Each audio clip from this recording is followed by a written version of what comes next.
Bom dia, meu irmão, graça e paz. Daqui a alguns instantes, a gente vai estar iniciando a nossa escola bíblica dominical desse domingo.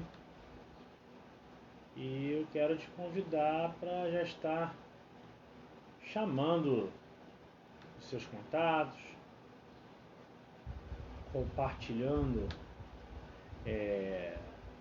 essa live dessa manhã. Enquanto isso, a gente vai esperando o pessoal ir entrando, ok? Hoje a gente vai começar com uma música para começar diferente. Enquanto isso, eu vou ligando aqui o computador para poder saber quem está aqui com a gente, quem não está.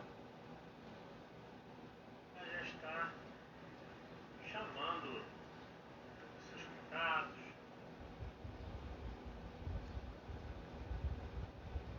Então, vamos lá. Humberto Bezerra já chegou aí. Tá tudo beleza, Beto? Tá ouvindo aí bem? O áudio tá bom? Fala aí pra nós, dá um okzinho aí pra gente saber quem já tá aí, se tá ouvindo bem a gente.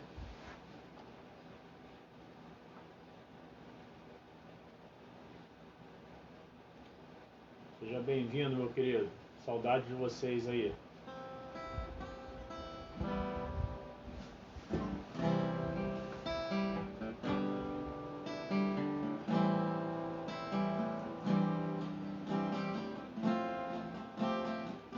Bom culto pra você, querido.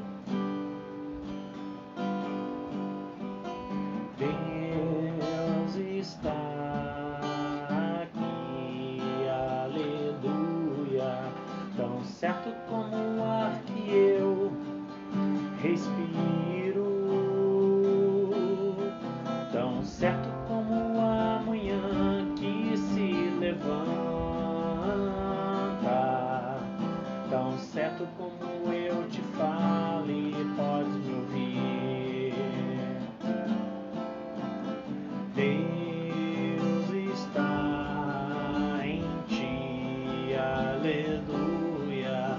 Tão certo como o ar que eu respiro, tão certo como a manhã que se levanta, tão certo como eu te falo e podes me ouvir. Deus está em nós, aleluia.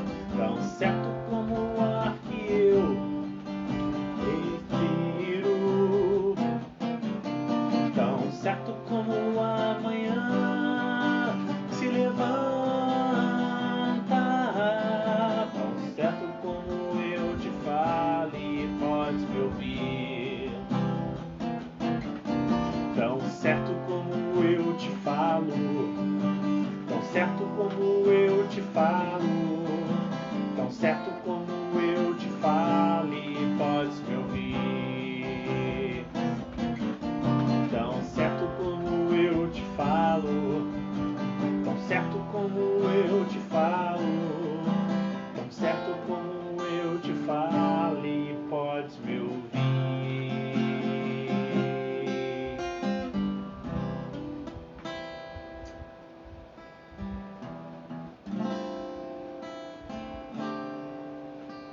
Ao único que é digno de receber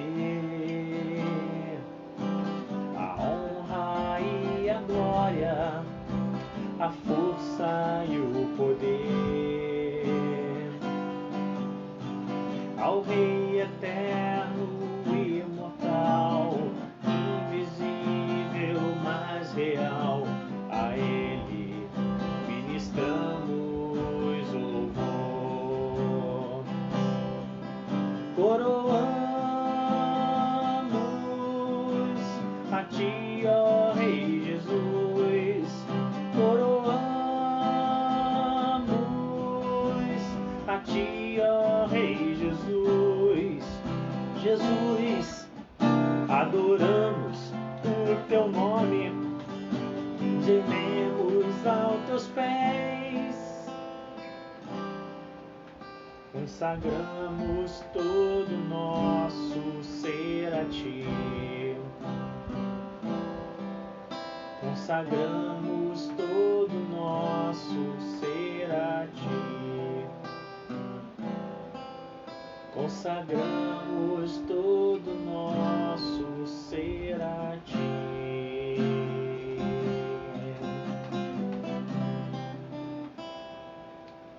Amém. Lá enquanto a gente espera o pessoal ir entrando, a gente vai tentando convidar aqui pelo Facebook, né? O pessoal para ir assistindo.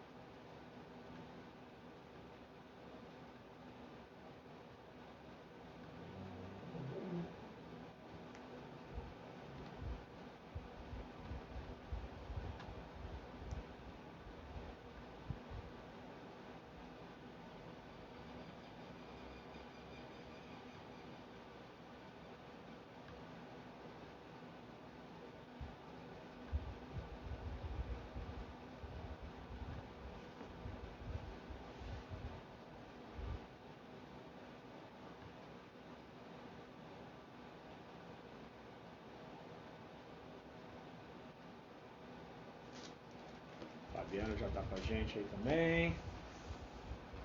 Fabiana já vai convidar também mais gente. Querido, eu quero te convidar a abrir a sua Bíblia. Paulinho, seja bem-vindo, meu querido. Hoje a gente vai estar estudando a nossa lição 6 da revista, né? Que fala do livro do Apocalipse. E a gente vai estar estudando hoje a carta à igreja de Sardes, né? E eu vou te convidar a abrir sua Bíblia em Apocalipse, no capítulo de número 3, do verso 1 ao verso de número 6, ok? Vamos orar antes? Deus, nós te agradecemos nesse momento por estarmos reunidos para mais uma escola bíblica dominical virtual. Pedimos que tu possa estar falando aos nossos corações e que tudo aquilo que a gente vier a falar seja para a honra e glória do teu nome, que eu possa ser único e exclusivamente instrumento teu para falar para a tua igreja, Senhor. Fica conosco, é o que nós te pedimos e desde já te agradecemos, em nome de Jesus. Amém. A Denilson chegou também, seja bem-vinda, querida. Vamos lá, querida. Apocalipse 3, do verso 1 ao verso de número 6, diz assim para nós: Ao anjo da igreja em Sardes escreve: Estas coisas diz aquele que tem os 7 Espíritos de Deus e as 7 estrelas. Conheço as tuas obras, que tens nomes de que vives e estás morto. Sê vigilante e consolida o resto que estava para morrer, porque não tenho achado íntegras as tuas obras na presença do meu Deus. Lembra-te, pois, do que tens recebido e ouvido, guarda e arrepende-te. Porquanto, se não vigiardes, virei como ladrão, e não conhecerás de modo algum em que hora virei contra ti. Tens, contudo, em Sardes, umas poucas pessoas que não contaminaram as suas vestiduras, e andarão de branco junto comigo, pois são dignas. O vencedor será assim, vestido de vestiduras brancas, e de modo nenhum apagarei o seu nome do livro da vida. Pelo contrário, confessarei o seu nome diante do meu Pai e diante dos seus anjos. Quem tem ouvidos, ouça o que o Espírito diz às igrejas. Bom dia, Rosa, seja bem-vinda. Vamos lá, queridos.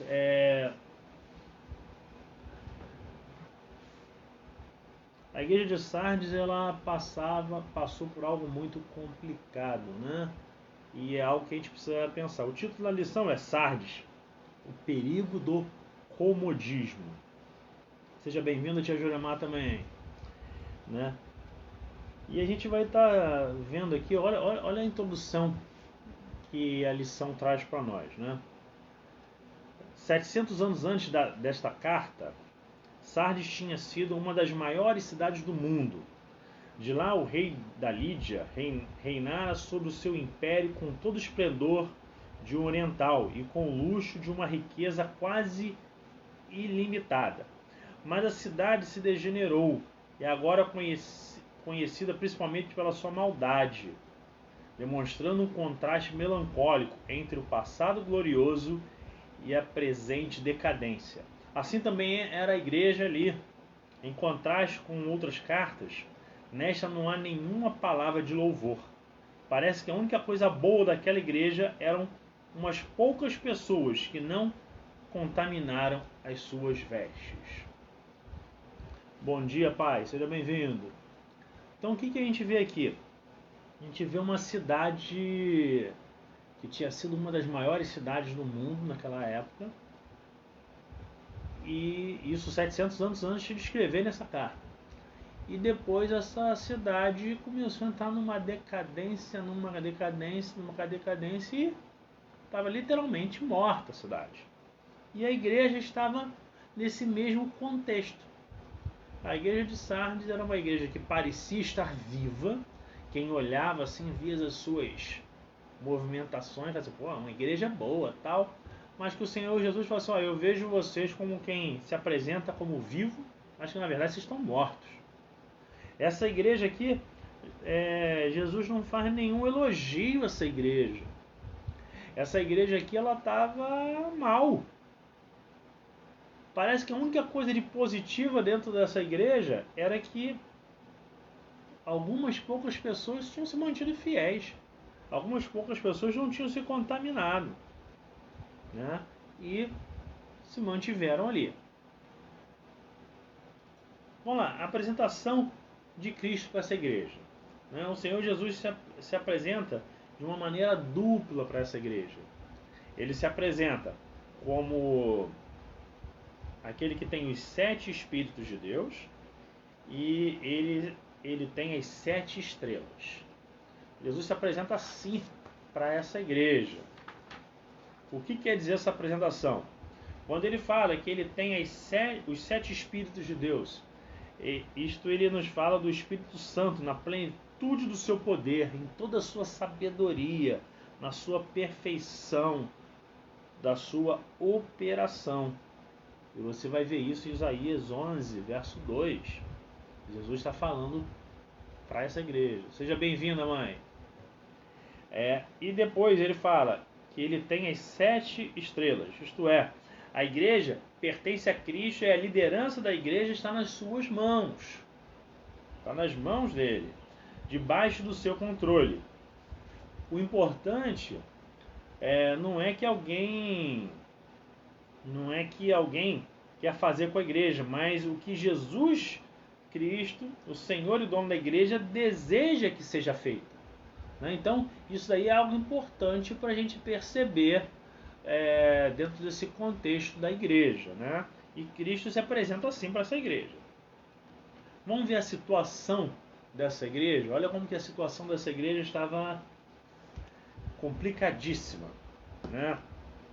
Olha o que a revista fala para nós.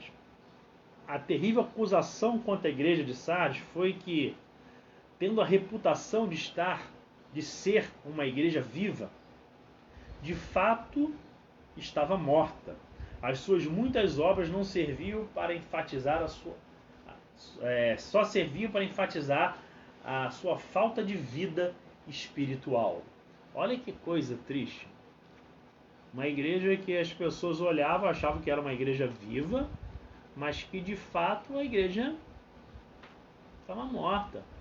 Essa igreja vivia de aparência, essa igreja não tinha uma vida espiritual saudável. E é interessante, quando Jesus, olha só, no verso 1, Ele fala assim, ó, tá. Conheço as tuas obras, que tens nome de que vives e estás morto. Olha que complicado, né? Sardes era uma igreja cheia de organização e tinha uma fama de ser operosa, né? Todo culto era bem frequentado. Então você vê uma igreja que funcionava bem, uma igreja que as pessoas olhavam ali, ó, que igreja, hein? Mas todo lado externo de uma igreja ativa estava ali, com toda a sua programação, mas isso não lhe dava o status de igreja viva para o Senhor Jesus. E o Senhor Jesus estava olhando aquela igreja e estava vendo que aquela igreja simplesmente estava ali fazendo as programações, mas não havia uma vida espiritual. Não havia verdade naquilo que a igreja estava fazendo. A igreja não estava sendo íntegra naquilo que fazia. Fazia por fazer. A igreja estava acomodada. Era uma igreja oca. Tudo que ela fazia era simplesmente um ritual, né? Provavelmente as suas orações não subiam do teto, né? Suas ofertas não eram registradas na tesouraria celeste. Olha que coisa! Olha que estado essa igreja estava. Pode até ser que a igreja tinha um coral, um ministério de louvor, vamos trazer para os nossos dias, mas não havia harmonia ali. Não havia harmonia. Então imagina que coisa estranha. Uma igreja que oca, uma igreja que as suas orações nem passavam do telhado, não havia harmonia, não havia nada. Então essa é a triste situação da igreja. Mas como é que a gente sabe que essa igreja estava dessa forma? Primeiro que a Bíblia fala, mas tem algumas coisas aqui que nos mostram, que demonstram para nós essa situação triste. Quais são os sinais de uma igreja, quais são os sinais de vida de uma igreja? Para você entender uma igreja viva, uma igreja que está vivendo bem, você vai encontrar pelo menos 4 sinais aqui, né? Primeiro, crescimento. E o crescimento não é somente em número, por conversões, mas também em espiritualidade, né?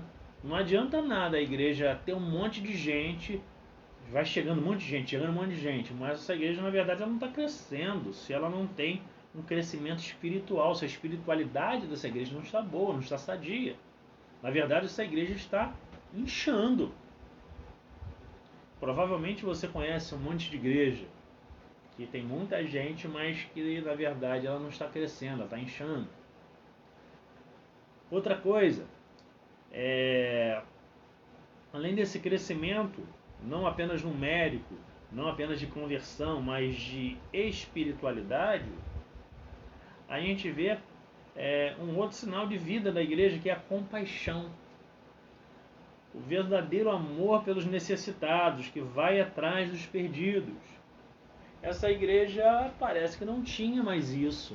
Ela não tinha mais esse verdadeiro amor por aqueles que estavam necessitados, por aqueles que estavam perdidos. Essa igreja já não tinha mais compaixão. A terceira coisa, emoção. Essa igreja já não tinha mais emoção. A igreja que não chora, a igreja que não se alegra, ela está morta. Porque a alegria e a tristeza são sinais de vida. Quantas igrejas são frias sem nenhum calor humano? É estranho. E o que a palavra faz? Chorar com os que choram. Se alegrar com os que se alegram e chorar com os que choram. Né? E nessa igreja já não existia isso. E o quarto sinal de vida da igreja é união, aquele sentimento de unidade, de pertencer, de ser membro do corpo de Cristo. Gente, essa igreja estava um caos. Essa igreja não tinha esse crescimento espiritual, provavelmente só inchava, porque você vê que era uma igreja frequentada, bem frequentada. Ela não tinha mais compaixão pelo próximo, pelo outro. Ela já não tinha emoção, ela não chorava, não ria, não tinha essa comunhão e união. Essa igreja já não mais tinha união.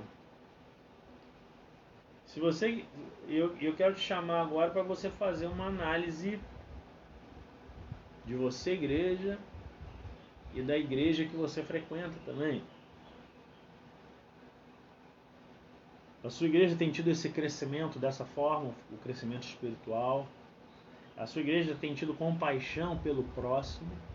A sua igreja tem vivenciado essas emoções. Ela se alegra, se entristece com as pessoas, com as situações da vida. E essa igreja tem tido momentos de união sempre. Ela vive essa união. Analise isso, querido. Se isso não tem acontecido em você como igreja e na sua igreja, Deus quer que você seja o instrumento dessa mudança. Deus quer que, a começar em você, essas coisas possam ser transformadas. Ok? Vamos lá. No verso 2 e verso 3, a gente vai encontrar o seguinte, ó. Ser vigilante e consolida o resto que estava para morrer, porque não tenho achado íntegras as tuas obras na presença do meu Deus. Lembra-te, pois, do que tens recebido e ouvido. Guarda-o e arrepende-te, porque se não vigiares, virei como ladrão, e não conhecerás de modo algum em que hora virei contra ti. Lá, o Senhor Jesus, ele dá algumas ordens para essa igreja. A primeira dela ser vigilante. A segunda dela consolidar o que estava para morrer. A terceira, se lembrar e guardar aquilo que ela estava sendo recebida.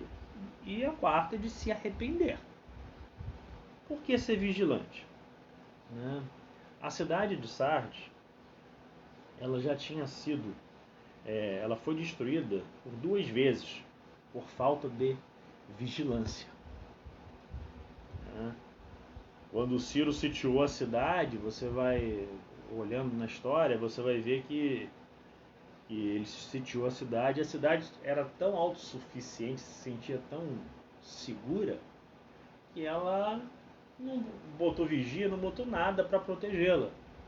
E Ciro chegou para os seus soldados e falou: aquele soldado que achar uma forma de a gente entrar vai ser recompensado aqui. E um soldado chamado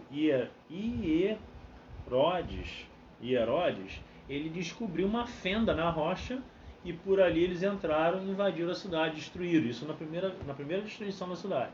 Por essa cidade se reconstruiu e cometeu a mesma falha. Ela não vigiou. Ela foi destruída por causa disso. E nós, como igreja, eu como igreja, você como igreja, querido, nós precisamos estar vigilantes. Nós precisamos vigiar. O que nós estamos fazendo? Como é que tem sido as nossas vidas? Nós temos que prestar atenção.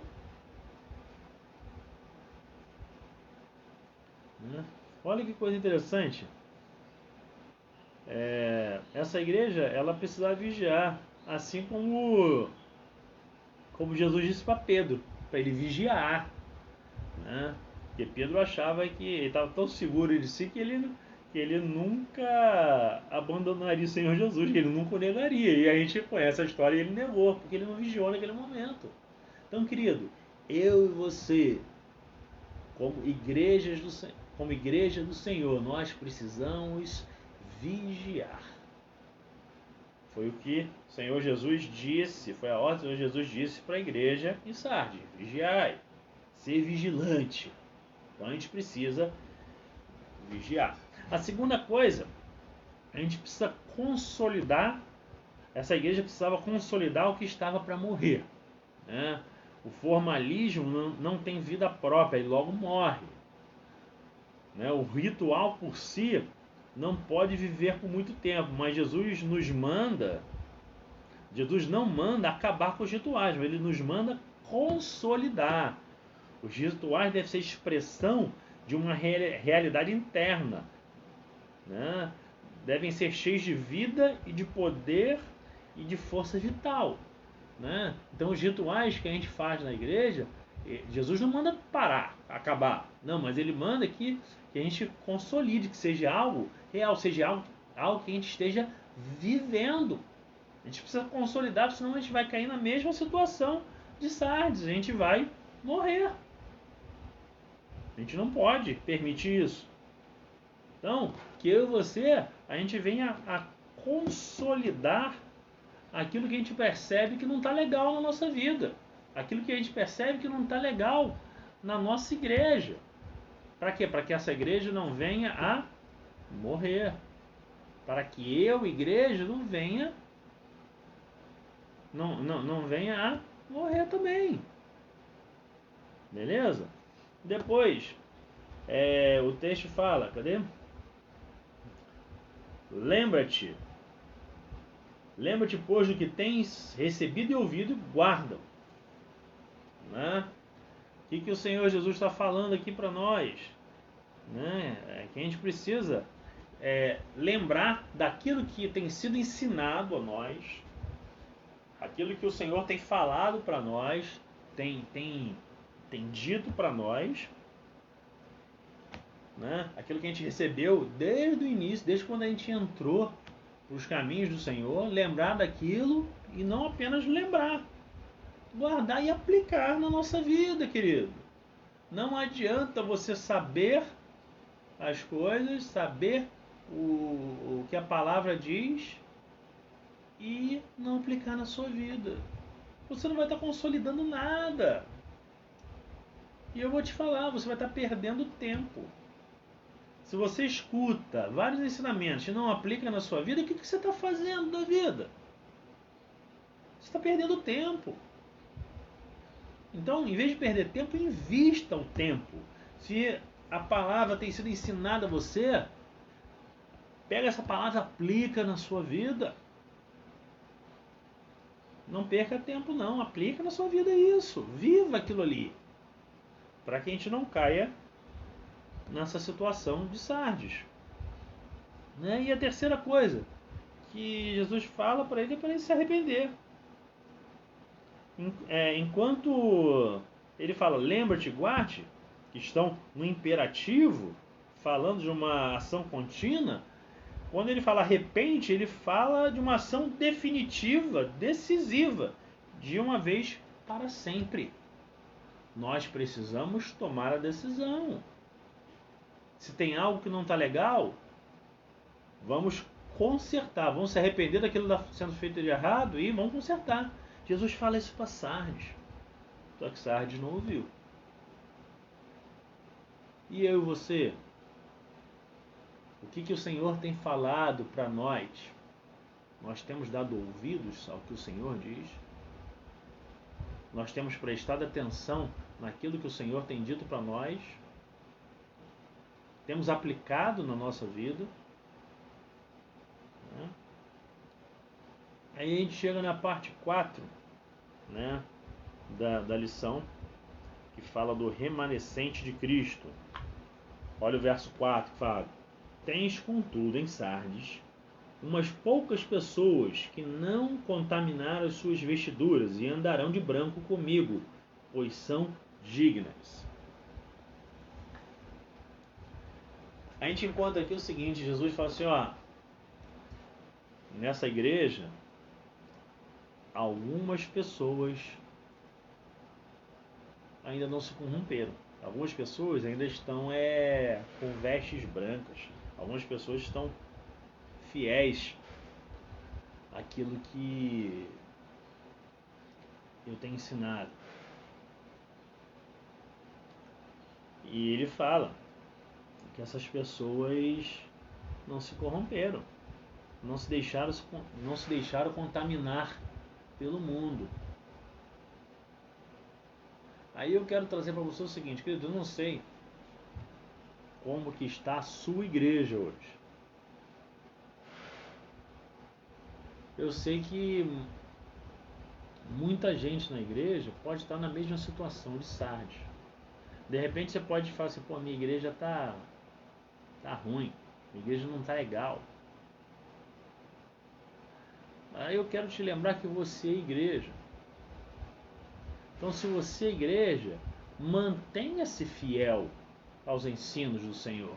Mantenha-se firme àquilo que Deus tem ministrado à igreja. Então, seja parte desses poucos que estão fiéis, para que você possa servir de exemplo para essas pessoas, para que você possa ajudar essas pessoas a encontrar o caminho. Beleza, querido? Porque olha só, a promessa para eles foi que eles andariam com vestiduras brancas. Não, o Senhor diz assim, ó, vocês vão andar comigo com as vestiduras brancas, porque vocês estão mantendo fiéis. Então seja você também fiel. Seja parte dos poucos que estão fiéis na sua igreja, caso a sua igreja esteja na mesma situação de Sardes.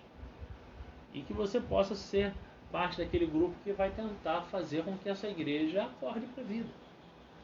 Beleza? Vamos lá. No verso 5, a gente encontra aqui a promessa de Cristo para a igreja. Ó, o vencedor será assim vestido de vestiduras brancas, e de modo nenhum apagarei o seu nome do livro da vida.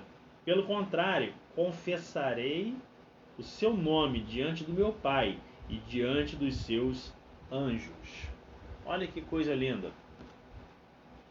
Jesus ele nos dá aqui dá aquela igreja e nos dá também, né, uma tríplice promessa.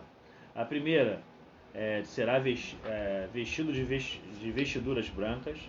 Segunda, que o nome no livro da vida. E terceira, que será confessado diante do Pai por Jesus. Olha que coisa. Jesus ele nos promete que estaremos com ele juntos de vestiduras brancas no céu, né? E isso daí é algo sensacional, é algo lindo. Então, querido, que eu e você possamos tomar posse dessa promessa, que a gente possa fazer parte dessa promessa. Depois, Jesus ele fala do nome no livro da vida. E você vai ver que isso aí é uma figura que aparece muito na Bíblia. A gente lê em Êxodo 32 e 33. A gente vê em Deuteronômio 12, verso 1. Depois a gente também vê Paulo falando dos seus cooperadores, que o nome deles estariam escritos no livro da vida, Filipenses 4, 3. E João escreve também da sorte terrível dos cristãos com seus nomes escritos no livro da vida. Olha que coisa. Dos que não estão, né? João fala dos que não estão no livro da vida, né? Então, querido, que a gente possa tomar posse, fazer parte disso mesmo, né?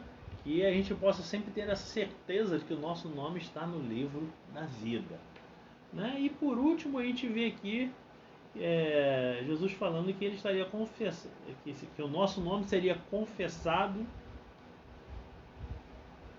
por ele diante do Pai, né? Naquele momento lá onde a gente vai estar sendo apresentado ao Senhor, o nosso nome, o Senhor vai ser ele, o nosso advogado, vai falar, isso aqui foi assim, fulano, olha que coisa linda, né? Então que a gente possa ser assim. Para a gente concluir, depois de poder fazer algumas aplicações práticas para nossas vidas, né? Algumas perguntas que eu vou deixar para você estar pensando, né? Olha o que a revista fala para nós. A vigilância deve ser constante na vida da igreja. O crente tem que vigiar contra todas as ciladas do diabo. 1 Pedro 5:8. Ele tem que vigiar para não cair em tentação. Mateus 26, 41. Ele deve estar atento aos maus ensinos de falsos mestres. Atos 20, 29 a 31. E, sobretudo, o crente deve estar atento, aguardando a vinda de Cristo, porque não sabemos nem o dia, nem a hora que ele virá. Mateus 24, 42. Então, querido, que eu e você possamos estar vigilantes, né? Enquanto a tudo que precisamos fazer para que a gente possa fazer parte dessas promessas do Senhor para as nossas vidas, ok? E eu queria deixar 3 questões para você pensar, refletir e poder aplicar na sua vida. Vamos lá. Primeira questão: qual foi o erro mais sério da igreja em Sardes? Há esse perigo para mim? A gente viu que essa igreja era uma igreja que estava acomodada. Uma igreja que estava vivendo de aparência. Será que esse foi o maior erro dessa igreja?